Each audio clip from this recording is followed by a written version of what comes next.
North Carolina almost got rid of the permit wall. It didn't, so 4 walls are still standing, and most people only notice those walls after they crash into them.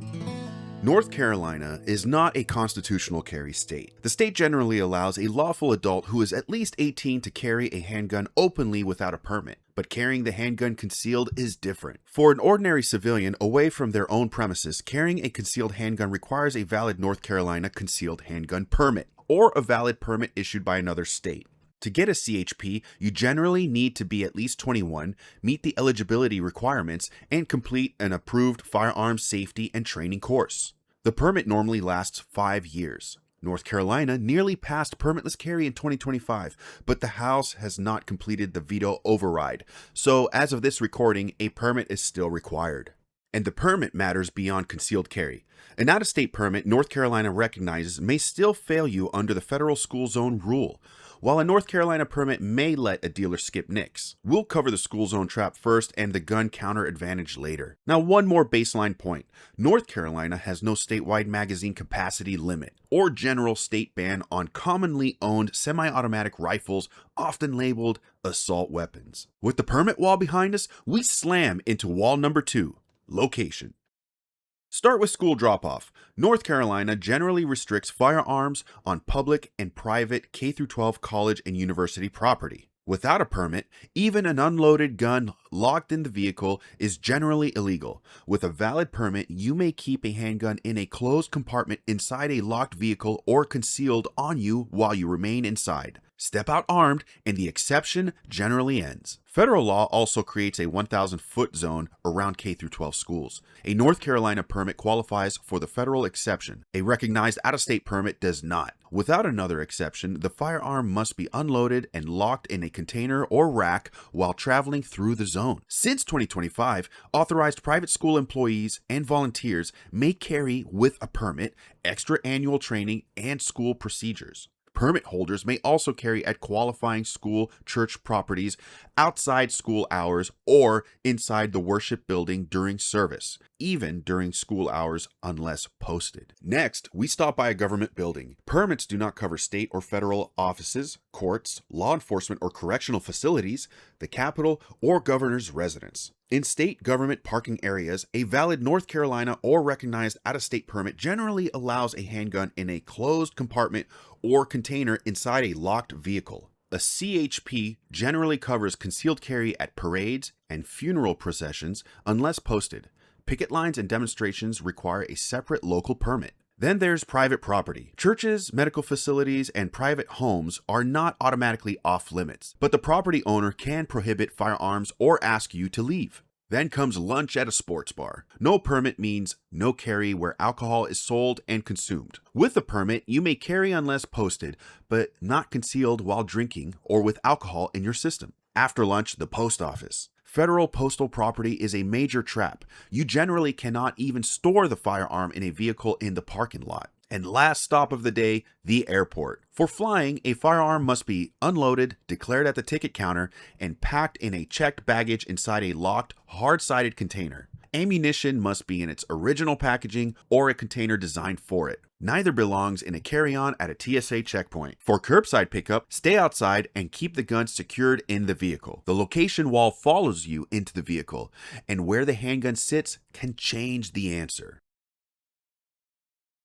With a valid CHP or permit the state recognizes, you may generally carry a concealed handgun on your body or elsewhere inside the vehicle. The state doesn't force you to unload or separate your ammunition. Without a permit, a handgun that is hidden but remains readily accessible can be treated as unlawful concealed carry. Keep it openly visible or inaccessible, such as in the trunk. And remember, the vehicle exception we just covered are location specific. Parking somewhere firearms are prohibited can still change the answer. Now, red and blue lights are flashing behind you. Do you have to tell the officer you have a gun? If you are carrying a concealed handgun under a permit, yes. North Carolina requires you to tell the officer that you hold a valid permit and are carrying a concealed handgun when the officer approaches or addresses you. You must also have the permit and valid ID with you and display both when the officer asks. Keep your hands visible and wait for instructions. Do not reach toward the handgun or toward documents stored near it unless the officer directs you to. Depending on the circumstances, the officer may temporarily secure the handgun during the stop. And that traffic stop becomes a much bigger problem after you hit that third wall. The third wall is who is carrying the gun.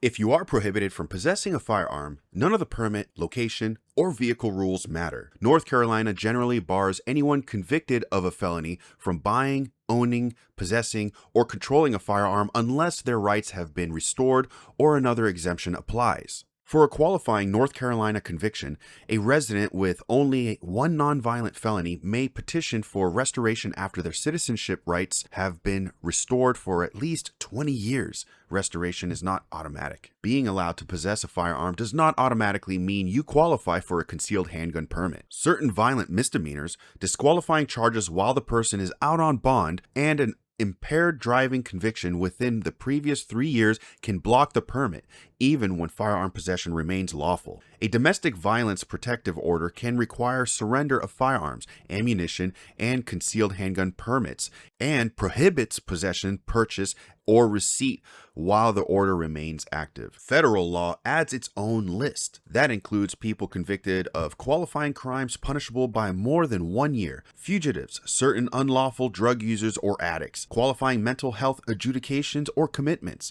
certain immigration statuses, dishonorable discharges, renounced citizenship, qualifying protective orders, and misdemeanor domestic violence conviction. In June 2026, the Supreme Court ruled that regular marijuana use alone was not enough to trigger the federal gun ban. But the ruling did not protect addicts, people currently high, or users shown to be dangerous. North Carolina can still deny a concealed handgun permit for unlawful marijuana use or addiction.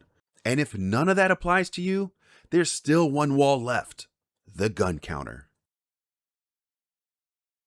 A lawful 18-year-old may openly carry a handgun in North Carolina, but cannot buy one from a gun store. At a licensed dealer, you complete ATF Form 4473, and the dealer runs NICS, the Federal Background Check System, unless an exception applies.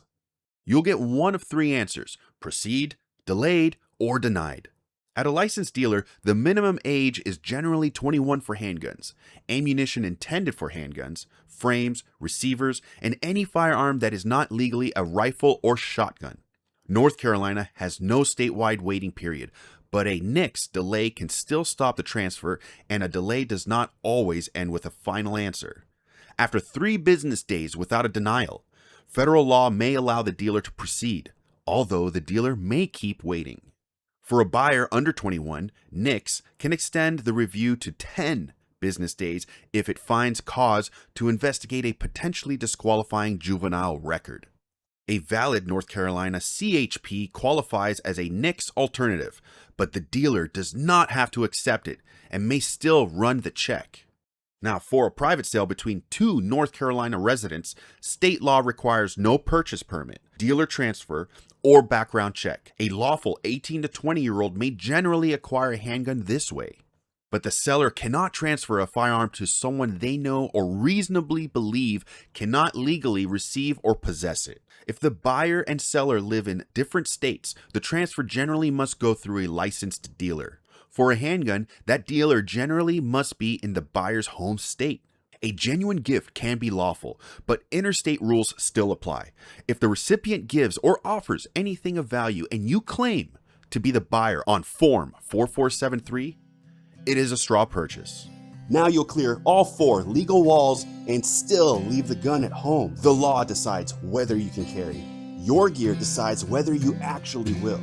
Hey, if you made it this far, you probably care about doing things right. If you've tried carrying in gym shorts or sweats, it just never feels quite right. Waistband moves, holster shifts, it's fine, but it's not styled. That is why we built Relaxed Fit Tactical. Our shorts lock onto an inner belt, so your holster clips to a hidden belt, not just fabric. Same setup, same draw, just more comfortable. So if you carry every day, this just makes sense. Links below.